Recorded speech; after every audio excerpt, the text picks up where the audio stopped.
दोस्तों, आपने संख्याएं सीखी हैं, आप जानते हैं कैसे गिनती करनी है। आप ये भी जानते हैं कि संख्याओं को जोड़ा कैसे जाता है और उसे लिखा कैसे जाता है। ये सब आपने सीखा है और मुझे लगता है कि आपको याद भी होगा। आज हम कुछ और नया करें। आज हम करेंगे घटाओ। संख्याओं को घटाया कैसे जाता है। और उससे पहले ज़रा एक चीज़ सोचते हैं कि घटाओ क्या हम रोज़ नहीं करते? करते हैं। अगर आपकी मम्मी 6 केले लेकर आई और आपने 2 केले खा लिए तो कितने बचे? अब ये जो बचे हैं और जो 6 थे उसमें से 2 खा लिए, कितने बचे? इस सारे काम को ही तो घटाओ बोलते हैं। संख्याओं में जब करते हैं तो घटाओ बोल देते हैं। तो आज हम इसी पर बातचीत करेंगे और ज़रा देखने की कोशिश करते हैं कि ये कैसे पता लगाएं कि अगर आपकी मम्मी 6 केले लेकर आई, 2 खा लिए तो कितने बचे। आसान है, आप में से कई सारे साथियों को पता भी होगा, बच्चों को, पर फिर भी करके देखते हैं। मेरे पास केले नहीं है, पर मैं केले की जगह कुछ और चीज़ रख लूँ, उसका मीनिंग तो उतना ही होगा। कोशिश करते हैं। हाँ, मेरे पास ये 6 पेंसिल्स हैं और मैं इन 6 पेंसिल्स को अपने पास ये समझकर रख लेता हूँ कि ये केले हैं। ज़रा गिनती करके देखें कितनी है ये। 1, 2, 3, 4, 5 और ये 6। ये 6 पेंसिल्स हैं। अब इन 6 पेंसिल्स में से ये समझो कि ये 6 केले थे जो आपकी मम्मी लेकर आई और 2 केले खा लिए। अब कितने बचे? तो गिनती कर लेते हैं दोबारा, बहुत आसान है। 1, 2, 3 और 4। तो अब तो समझ आ गया हमें कि अगर 6 में केलों में से 2 केले खा लिए जाएं तो 4 केले बचते हैं। अच्छा, इसी को और तरीके से भी करके देखें। ऐसा तो कितनी जगह होता है। थोड़ा अलग तरीके से देखते हैं। अगर आपकी मम्मी ने 4 रोटी बनाई, हाँ, और ये मान लो ये रोटी है। अब 4 रोटी जो बनाई उसमें से आपने 1 रोटी खा ली। आपने नहीं खाई, आपकी मम्मी ने खाई। 1 रोटी खा ली तो कितनी बची? अब गिनती करके देखें। 1, 2, 3। 4 में से जब 1 रोटी खा ली तो कितनी बचती हैं? 3 बचती हैं।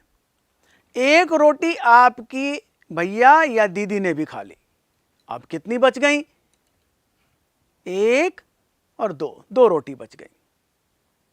हमने देखा कि 4 में से जब 1 निकाली गई चीज़ तो कितनी बचती हैं? 3। 2 निकाल देते हैं तो कितनी बच जाती हैं? 2। एक और निकाल दें अगर तो कितनी बचेंगी? 4 में से 3 चीज़ें अगर निकाल दी, हटा दी, तो कितनी बची? 1 बच गई। इसी सारी प्रक्रिया को हम घटाओ कहते हैं। अब तो आपकी ज़िंदगी में कितनी सारी ऐसी रोज़ाना घटनाएं घटती हैं जहां हम घटाओ करते हैं। कई बार घटाओ हम बिना गिनती के कर लेते हैं और कई बार हमें गिनती करनी पड़ती है। पर कुछ थोड़ा मुश्किल घटाओ भी लगता है। क्या सा मुश्किल है, हमें मुश्किल क्यों लगता है, हम उस पर बातचीत करते हैं और ये देखने की कोशिश करते हैं कि उसको आसान कैसे कर सकते हैं। अब ज़रा सोचते हैं कि अगर आपके पास 8 कुछ चीज़ें हैं और उसमें से 5 चीज़ें किसी को आपने दे दी। मान लीजिए मेरे पास 8 ये इस तरह की चीज़ें हैं। गिनती करके देखें, इनको 8 बनाते हैं। हाँ, और ये मेरे पास बहुत सारी हैं। एक काम तो ये करते हैं कि इनमें से पहले 8 हम अलग कर लेते हैं। और अब कैसे करते हैं देखिए। 1, मेरे साथ साथ आप गिनती करेंगे। 1, 2, 3, 4, 5, 6, 7 और ये 8। हमें तो 8 से ही काम है, हमने 8 रख ली। तो हमने देख रहे हैं कि 8 में से जब 5 चीज़ें हटानी हैं, निकालनी हैं, तो कितनी बचेंगी? कहने का मतलब हुआ 8 में से 5 घटाना। तो जरा 8 में से 5 घटाने को देखते हैं कितनी बचती हैं। हम 5 चीज़ें हटा लेते हैं। 1, 2, 3, 4 और ये 5। तो हमने 5 चीज़ें हटा दी तो कितनी बची? 1, 2, 3। ये तो बिना गिनती किए भी हमें पता था कि 3 हैं और आपको भी पता है। जब 8 में से 5 चीज़ें हटा लेते हैं तो 3 बचती हैं। लेकिन देखो, एक बड़ा मज़ेदार चीज़ यहाँ दिखाई दे रही है। अगर 8 में से 3 चीजें निकाल देते तो कितनी बचती? गिनती करें, 1 2 3 4 5। सो 8 में से 5 चीजें हटाने पर 3 बचती हैं और 8 में से 3 चीजें हटा देने पर 5 बच जाती हैं। है ना मजेदार? अच्छा, और में भी करके देखते हैं। अगर मान लें कि मेरे पास ये इस तरह की अब कुछ चीजें हैं और ये 7 हैं, 7 में से हम 2 निकाल देते हैं तो कितनी बचती हैं? देखें, ये 1 और ये 1 और 2, हमने 2 हटा दी। अब 2 हटाने पर कितनी बची? गिनती तो करनी है, कर लेते हैं। 1 2 3 4 और 5। 7 में से 2 चीजें हटा देने पर 5 बचती हैं। आप मुझे सोचकर बताइए कि अगर 7 में से 5 चीजें हटा देते हैं, 5 हटा दी ना, तो कितनी बचती हैं? सोचिए। बहुत अच्छे, 2 चीजें बचती हैं, बहुत आसान है। सो ये तो हम कितनी ही आसान तरीके से कर सकते हैं। गिनती तो करनी है, हम गिनती करते हैं और ये पता लगा लेते हैं कि जब हम कुछ चीजें निकाल देते हैं और कुछ चीजें बच जाती हैं, वो कितनी होती हैं। इस बचने और जो निकाली हुई चीजें ऐसी के गिनने की जो प्रक्रिया है, जो तरीका है, उसको हम घटाव कहते हैं। आओ हम ना इसको किताब में देखते हैं कि आपकी किताब में ये किस तरह से दिया गया है, और किताब में जो दिया है जरा उस पर काम आगे लेकर आगे बढ़ाते हैं। देखें कि हमारे पास ये आपकी किताब में है। जिस किताब की हम बात कर रहे हैं वो उसका नाम है गणित का जादू। आप में से कईयों के पास कोई दूसरी किताब होगी, लेकिन आपकी सबकी किताबों में घटाव को इसी तरह से दिया गया होगा। आप देखें कि घटाव कैसे दिया गया है। हम इस किताब से बातचीत आगे बढ़ाते हैं। अब देखिए, जो बात हम कह रहे थे वो यहाँ लिखी गई है। क्या लिखा गया है कि 5 फूल इस लड़की के पास हैं, उसमें से 2 फूल उसने एक लड़के को दे दिए, तो कितने फूल लड़की के पास बचे? हमने क्या देखा? गिनती कर लें तो जो लड़की के पास बच रहे हैं वो 3 फूल हैं। सो 5 में से 2 निकालें तो कितने बचते हैं? 3 बचते हैं। अब आप जरा सोचिए, ऐसी कितनी सारी चीजें आपके आसपास हो रही होंगी। अगर आप 7 बच्चे खेल रहे हैं, उसमें से 4 बच्चे अपने घर चले जाते हैं, तो कितने बच्चे खेल रहे हैं? आप पता लगा पाओगे? आसान है ना? क्या बोलेंगे उसको? 7 में से 4 निकल गए, कितने बचे? कितने बचे गिनती करके पता लग जाएगा। और ऐसा तो हम बहुत बार करते हैं। आप और करके देखिए, आपकी इस किताब में कितने सारे ऐसे प्रश्न दिए गए हैं जिन प्रश्नों से हम ये समझ बनाते हैं कि घटाव है क्या। लेकिन आपके जो रोजाना होता है, आपके आसपास होता है, वो हमारे लिए ज़्यादा महत्वपूर्ण होता है। क्यों? क्योंकि वो तो हमें रोज करना पड़ता है, रोज मुझे पता लगाना है उसका। तो उसके लिए चाहे मुझे मार्क्स मिले चाहे ना मिले, चाहे मुझे उसके लिए स्टार्स मिले ना मिले, मुझे करना तो पड़ेगा ही।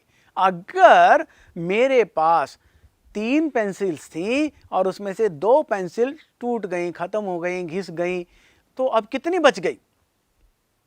तो ये तो पता लगाना जरूरी है ना कि 3 में से 2 हटा देते हैं, 2 निकाल देते हैं, तो कितनी पेंसिल बचती हैं। यही हम रोज करते हैं और इसी के लिए इस सारी घटाने का जो तरीका है उसको हम लगाते हैं। अब जरा देखते हैं, एक ये नीचे तितलियां बनाई गई हैं और इन तितलियों पर कुछ बातचीत की गई है। जरा देखने की कोशिश करते हैं कितनी हैं और इसको फिर लिखते हैं। क्या दिख रही हैं? 1 2 3 तितलियां फूल पर बैठी हैं और कुछ तितलियां उड़ जाती हैं। कितनी उड़ गई हैं? सारी। यहां तो कोई दिखाई नहीं दे रही है, का मतलब तीनों की तीनों तितलियां उड़ गईं। अब कितनी तितलियां बची? और जब कोई तितली नहीं बची तो उसको क्या कहते हैं? लिखें, इसके लिए संख्या लिखते हैं। देखो, आप भी ऐसा ही करेंगे, अपनी कॉपी पर, अपनी किसी स्लेट पर इसको लिखिए। क्या है? कितनी तितलियां थी? 3। और उसमें से कितनी तितलियां उड़ गईं? 3 की तीनों ही उड़ गईं। कितनी तितलियां बच गईं, रह गईं? बताओ, जब 3 में से 3 निकाल देते हैं तो कितनी बचती हैं? 0। इतनी बचती है ना।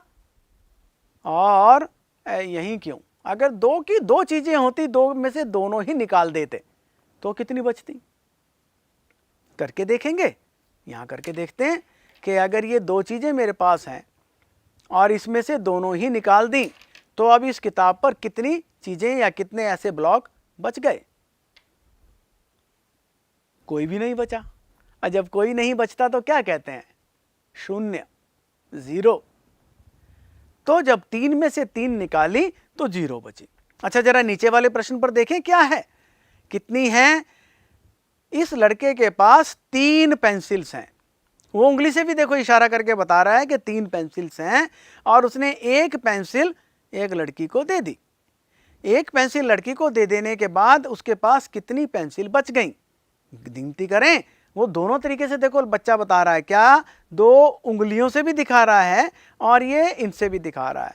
लिखेंगे तो क्या करेंगे, 3 पेंसिल्स थी, एक पेंसिल निकाल दी, कितनी बच गई, 2। अब लिखने से पहले बार बार बोलना ज्यादा जरूरी है। हाँ, आप बोलकर अपनी बात को समझाएंगे। अब मैं आपको एक इशारा दे रहा हूं, आप इसको बोलकर बताएंगे। इतनी चीजें हैं, गिनती करके बताओ कितनी है, और उसमें से इतनी निकाल दी, कितनी बच गई। तो हमने किया क्या, मेरे पास इतनी थी तो क्या बोलेंगे, 8 चीजें थी, उसमें से 4 निकाल दी तो कितनी बची, 4 बच गई। 8 में से 4 निकालते हैं तो कितनी बचती हैं, 4। इससे ऐसे ही बहुत बार हमें करना पड़ता है। पेंसिल के साथ करिए, आप अलग अलग चीजें लेकर करिए, बच्चों के साथ करिए, सब जगह जगह ये करने की कोशिश करिए। आपके किचन में, आपके बाथरूम में, आपके ड्राइंग रूम में, आपके प्लेग्राउंड में, बहुत सारी ऐसी जगहें होंगी जहां आप ये सब कर सकते हैं। करिए और उसको बोलिए, गणित के रूप में ऐसे बोलिए, इतनी चीजें थी, इतनी निकाल दी, कितनी बची। और ऐसे प्रश्न बनाइए, कोशिश करिए मुश्किल से मुश्किल प्रश्न बना पाएं। हाँ, मैं आगे आपसे मुश्किल प्रश्न भी पूछूंगा थोड़ा से। अच्छा, आगे बढ़ते हैं और अब हम देखते हैं कि हमने क्या किया। यहां हम क्या कर रहे थे, दोबारा देखें कि हम शब्द लिख रहे थे, 3 हैं, उसमें से निकाली गई है 1, कितनी बची है, हमने ऐसे लिखा था ना। अब हम इसकी जगह जरा देखते हैं हमने क्या लिखा। हमने लिखा 6 बर्तन हमारे पास से, पॉट थे मिट्टी के, उसमें से 4 टूट गए, कितने बचे, 2। तो जो निकाले थे या टूट गए थे उसकी जगह हमने ना एक चिन्ह लगाना शुरू कर दिया।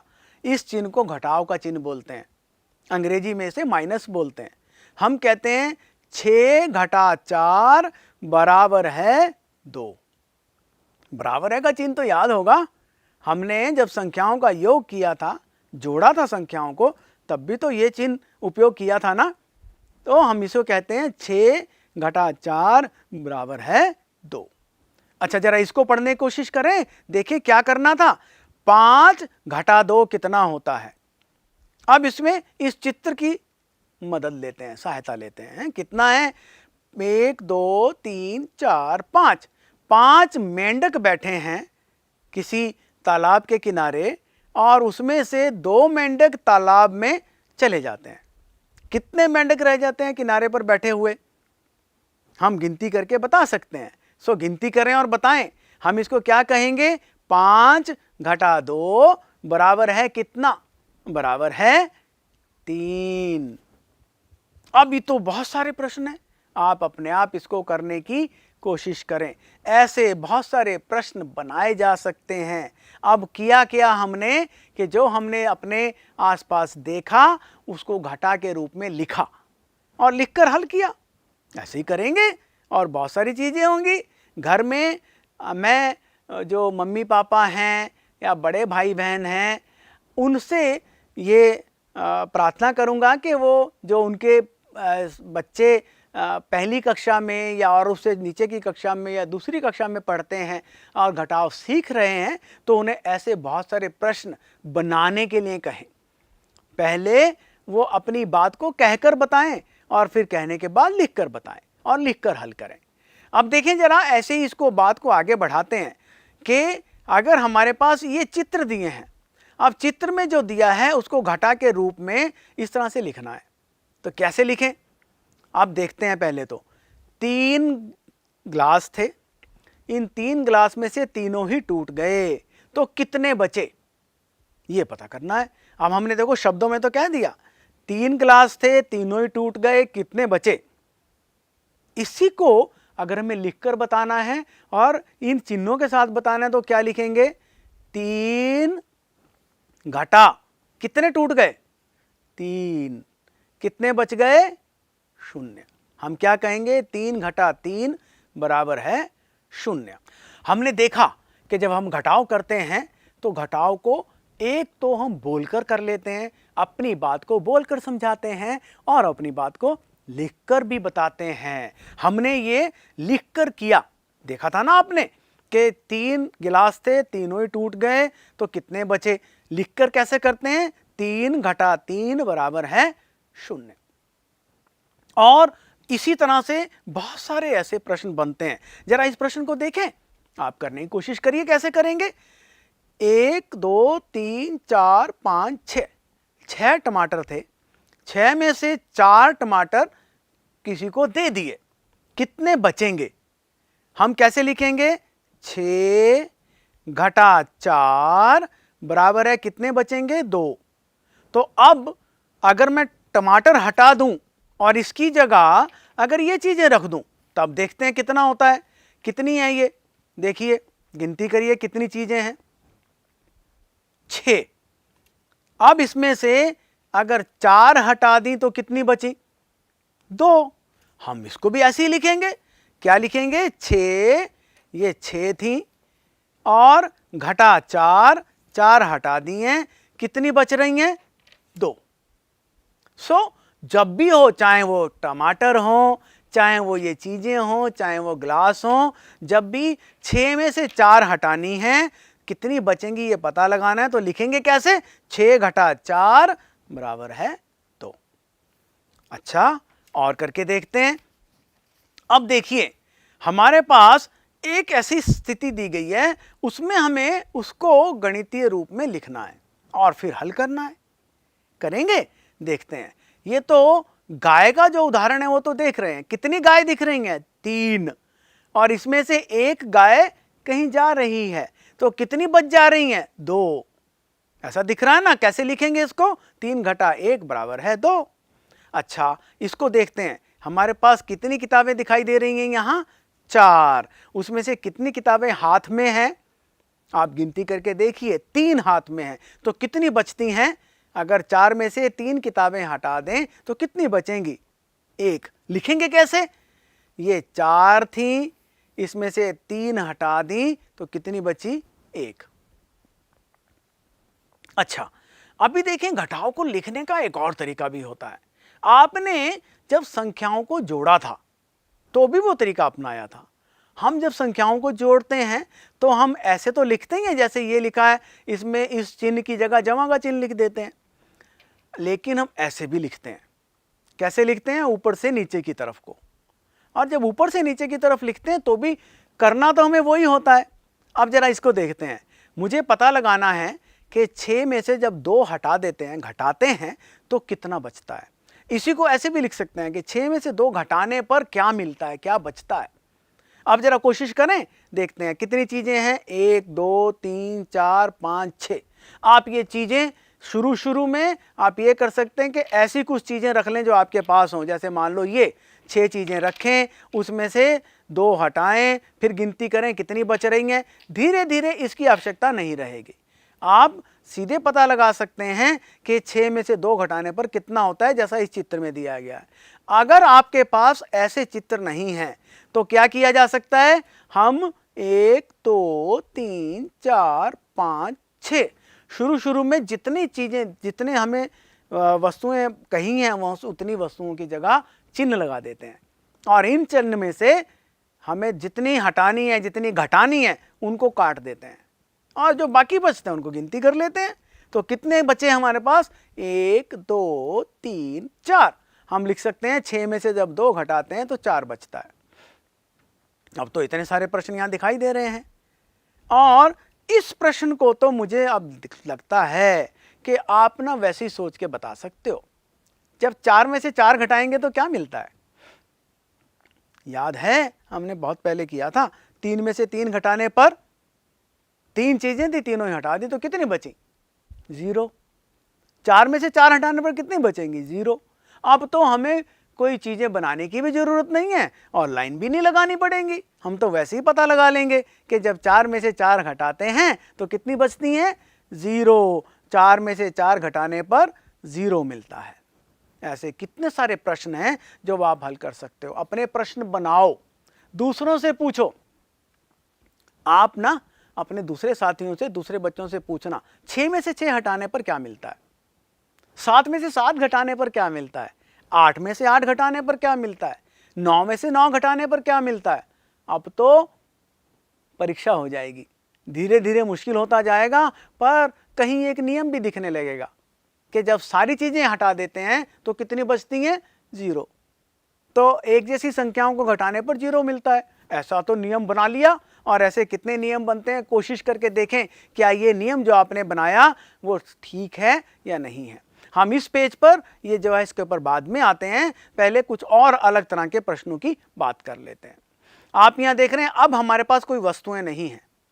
अब जरा सोचिए कि कैसे इनको हल करेंगे। मान लीजिए आपको 8 में से 4 घटाना है, तो कैसे करेंगे? 8 घटा 4 कितना होता है? बहुत सारे तरीके हैं आपके पास ये करने के लिए। कौन कौन से तरीके? ये वाली चीजें रख लीजिए, ऐसी 8 चीजें रखिए और उन 8 में से 4 को हटा दीजिए। ये 8 चीजें हैं, इन 8 में से 4 हटा दी तो कितनी चीजें बची? आप गिनती कर सकते हो। अच्छा, मान लो ये चीजें नहीं हैं आपके पास, अब आप क्या करोगे? भाई 8 उंगलियों से कर लेते हैं। मेरे पास ये ऐसी 8 उंगलियां हूँ, गिनती करके देखो कितनी उंगलियां हैं मैंने खड़ी की हुई। 8 है ना, 8 में से 4 हटा दी तो कितनी बची? ऐसे भी कर सकते हैं। और अगर ये कुछ नहीं है तो हम क्या कर सकते हैं? 1 2 3 4 5 6 7 8, हम ये 8 लाइन लगा लेते हैं और इसमें से जितना घटाना है उतनी लाइन काट देते हैं। तो कितनी हटानी है? 4। सो 1 2 3 4 लाइन हटा दी, कितनी बची? हम पता लगा लेंगे। 8 माइनस 4, 8 घटा 4 कितना होता है? 4। अब तो आप बहुत सारे ऐसे सारे प्रश्न कर सकते हो। अच्छा, इसमें देखें, ये भी प्रश्न तो वही है, सिर्फ लिखने का तरीका बदल दिया। और इसमें जो मुश्किल लगता है ना उसको देखते हैं।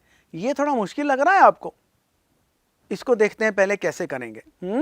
9 चीजें हैं, 1 2 3 4 5 6 7 8 9, और इसमें से 7 हटा देते हैं। 1 2 3 4 5 6 7, कितनी बची? जितनी बची उतनी यहां लिख देते हैं। अब इसका बहुत सारा अभ्यास आपको करना है। ये जो प्रश्न है थोड़ा मुश्किल होते हैं। हाँ, कैसे? 2 चीजें हैं, हटाई कितनी है? 0 का क्या मतलब है? सारी हटा दूं? किसी एक बच्चे ने ये सारी काट दी और क्या लिख दिया? नीचे 0 लिख दिया था, ठीक था? नहीं। अगर मान लो 3 चीजें हैं, 1 2 3, और 3 में से कोई भी नहीं हटाई, कोई भी नहीं काटी, तो कितनी बचेंगी? तीनों के तीनों तो बची हुई हैं। तो उत्तर क्या मिलेगा हमें? 3 घटा 0 कितना होता है? 3।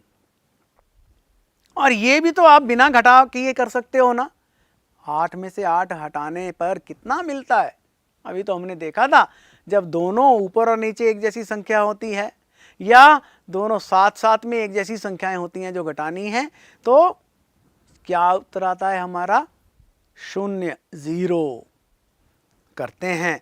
देखिए, इसमें एक और तरह के प्रश्नों की बात कि हम छूटी हुई संख्या की बात करते हैं। हमारे पास क्या है, जैसे ये 8 है और अब क्या है, ये पता लग गया कितनी बची हैं, ये नहीं पता कितनी हटानी थी। अभी तक तो हम यही कर रहे थे कि इतनी चीजें थी, इतनी हटा दी, कितनी बच गई। लेकिन अब क्या है, 8 चीजें थी, 7 बच गई, कितनी हटाई।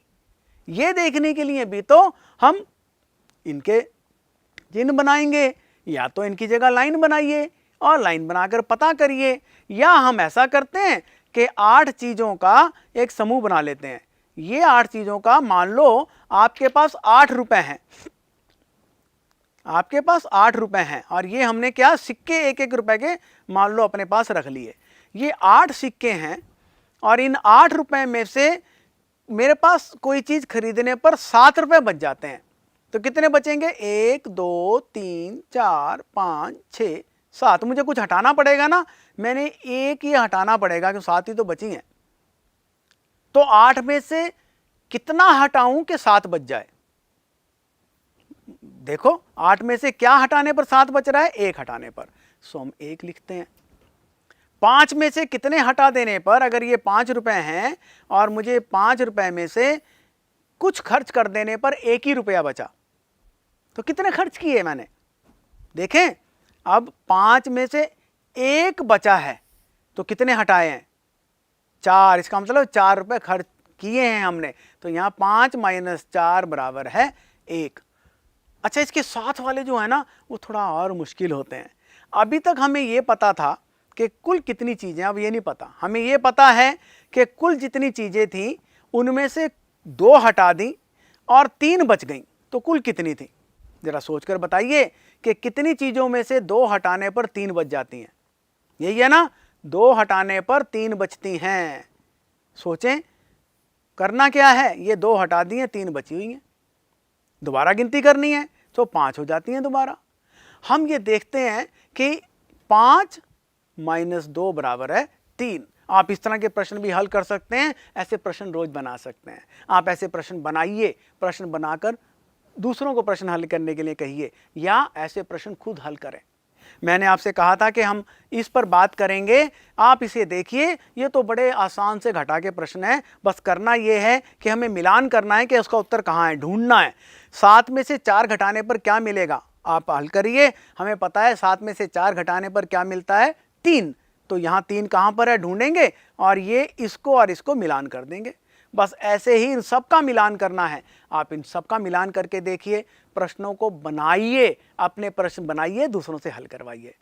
मज़ा आ रहा है ना घटाव करने में?